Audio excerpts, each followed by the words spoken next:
Hi friends, இந்த பூனையை நான் வளர்க்குறதுக்கு பல இடத்துலேருந்து பிரச்சனை எனக்கு வந்துக்கிட்டே இருக்குங்க. House owner வேண்டாங்காங்க.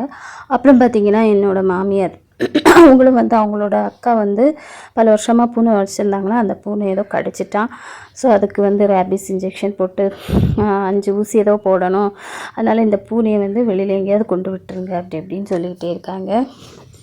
அதுக்கப்புறம் பார்த்திங்கன்னா அந்த இன்னொரு பூனை இருந்துச்சு, பூனைக்குட்டி. அது என்னோடய பொண்ணு, பெரிய பொண்ணு தூக்குன வேலை லைட்டாக கையில் நகத்தால் கீச்சி விட்டுட்டு. ஸோ அதை பார்த்தோன்னே என் ஹஸ்பண்டும் வேண்டாம், இந்த பூனைன்னு வேண்டாம், நமக்கு எங்கேயாவது விட்டுறலாம் அப்படின்னு சொல்லிக்கிட்டு ஒவ்வொருத்தராக இந்த பூனையை வெளியே விடுறதுக்கு இது பண்ணிகிட்டே இருக்காங்க.